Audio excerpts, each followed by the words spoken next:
Right, hello guys, so welcome to another Science Powered video, and what we're looking at today is making salts, which is part of chapter 5 and would form part of your paper 1 content. So this is how you would see it in the lab when we do the demonstration, when you do the practical cells. I've got some sulfuric acid and I've got copper oxide, so there's my metal oxide there. Copper oxide being an ionic compound. Now I'm going to measure out 25 centimeters cubed of my sulfuric acid into a small measuring cylinder. So I'm doing 25 centimeters. I'm going to roughly pour, and then I'm going to slow down and then use a pipette to make sure I get to 25, and the meniscus, so the dip in the sulfuric acid, is on the 25. A couple of drops, and I'm going to get down to eye level to do that. Okay, so there's my sulfuric acid measured out.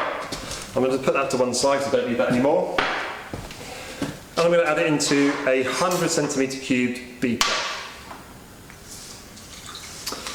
Now, to help aid dissolving here, what I'm actually going to do is I'm going to put it on top of a Bunsen burner. I'm going to heat it gently. Now, I do have to point out I'm going to heat this gently here. I'm not going to get it to boil. I don't want it to boil. Boiling acid is going to be a hazard. So I've got my Bunsen burner going here.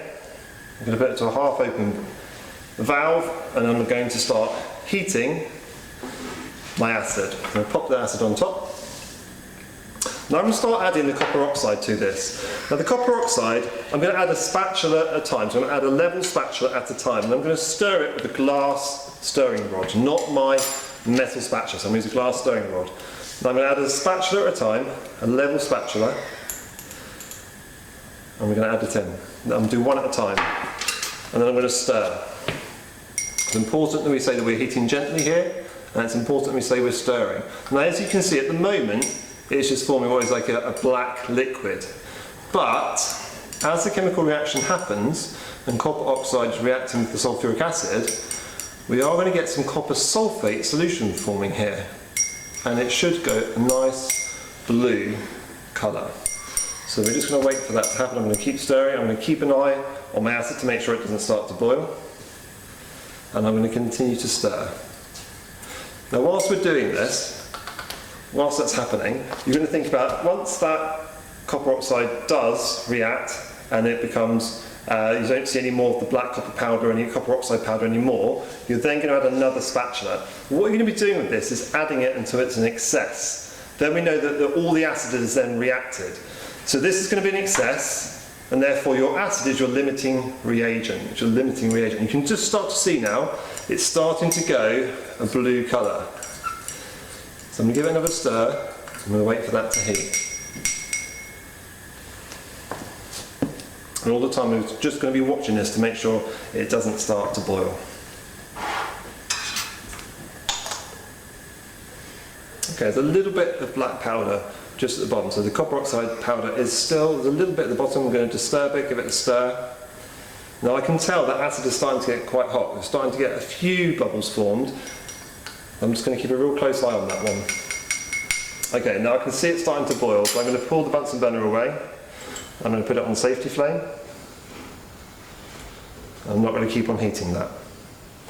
At this point here, I've now got a turquoise solution of copper sulfate, but I'm going to add another level spatula of my copper oxide now. This is to make sure we produce as much of our copper sulfate salt as possible. You can see I would not want to heat that anymore. It's starting to fizz as I add it into there. I'm going to give it a stir. I'm not going to heat at the moment. I'll just give it a stir.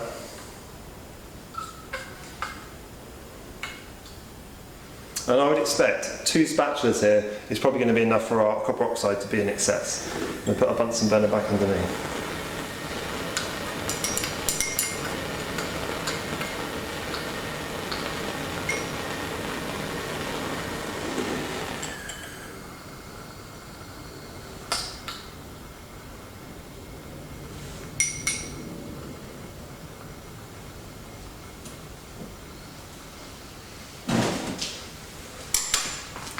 Okay, at this point here, you would add another spatula of copper oxide until this copper oxide powder is in excess. I can see there now that there's no need for me to do that. This copper oxide powder that is still forming at the bottom, I stirred it, it's been heated, it's not dissolving. So I've been doing that for over a minute, and it's still not dissolved. So what I'm going to do now is I've got to get rid of the excess copper oxide. And the way we get rid of an excess copper oxide, it hasn't dissolved, it's now insoluble. So I need to use a filtering system here. So I've got my trusty conical flask, I've got my filter funnel, and I've got my piece of filter paper. So you would just fold your filter paper once, fold your filter paper twice, and then we're going to open it up so it's got 3 folds on one side and 1 on the other. And then I'm going to put my filter funnel into my conical flask, and I'm then going to push my filter paper into my funnel, like so.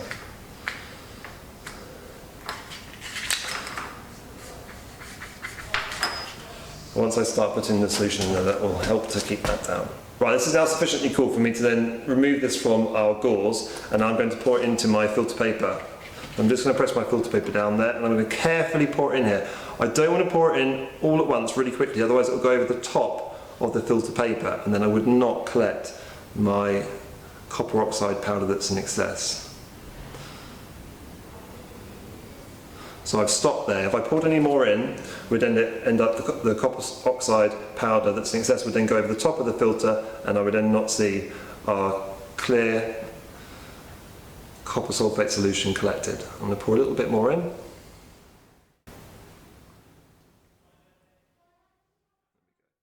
So that's all of my copper sulfate solution that's been transferred. And you can see I've got a little bit of the copper oxide powder, which is in here at the moment. So you can see the black copper oxide powder. I'm not worried about that. That's what we don't want to collect that. Any that was in situ within the copper sulfate solution is now going to be filtered anyway. So I can then put that to one side. So this point here, our copper sulfate solution, our salt solution, is now filtering through our filter paper. So this is going to be our filtrate. Our general term for this is our filtrate. Any copper oxide powder that was in excess and collected in our filter paper is going to be our general term called a residue. Once this is all filtered through, I'm then going to crystallize. Now to do that, I'm going to use the Bunsen burner again, and I'm going to use an evaporating basin. Now there's several ways you could do this. I could transfer the filtrate into an evaporating basin and then say I'm going to place on a windowsill with the sun to help evaporate off the water and then form my salt crystals. I'm going to put it on a Bunsen burner, and I'm going to heat it gently. Again, both times I'm heating here, I'm heating gently. So I'm going to put that on the Bunsen burner, I'm going to heat it gently. The purpose of heating it gently is to basically to avoid spitting.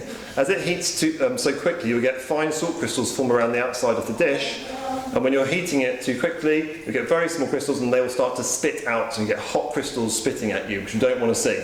Also, when you evaporate more slowly, the crystals formed are larger as well. So we'll gently heat this, we're going to reduce the volume by half, and then once we've done that, we'll then place on the windowsill, so wait for the rest of the water to evaporate and form our crystals. Okay, so at this point here, I've filtered my solution. I'm now going to pour it into our evaporating basin. You can see that's a good job there. I've got no black copper oxide powder in there. If I've got black copper oxide powder in there, I know that I've probably poured it into my filter paper too quickly and it's gone over the top. But I'm happy with that. It's just lovely blue copper sulfate solution. So I'm going to pour that into my basin, like so. And now I'm going to put onto a half open valve, and I'm going to begin to heat. And I'm going to watch that carefully. Once it looks like it's starting to get to a boil, I'm going to pull the Bunsen burner away. I don't want to just sit there boiling it. I don't want to hit it to boil. I want to heat it nice and gently. I'm going to reduce the volume by half. Once the volume is reduced by half, we will be able to see some crystals forming around the outside of the evaporating basin. And then I'll remove the Bunsen burner, I'll allow the evaporating basin to cool, and then I'm going to put it onto a windowsill to allow the rest of the water to evaporate and then form the rest of our lovely copper sulfate crystals.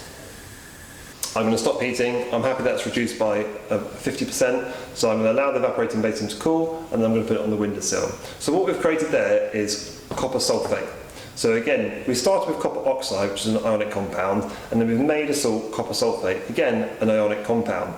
So we've got metal and a non-metal ion there. So just linking into your structure and bonding topic as well, we've got some talk about bonding. We've also got the chemical changes here. We're talking about limiting agents and excess as well. So you can see how it all just comes together in this experiment quite nicely. And if you were to write out an equation for this, which I will show on the screen, you can see we've also got the purpose of balancing equations as well, which builds into your calculations. So it's a nice practical that builds in a lot of different topics together.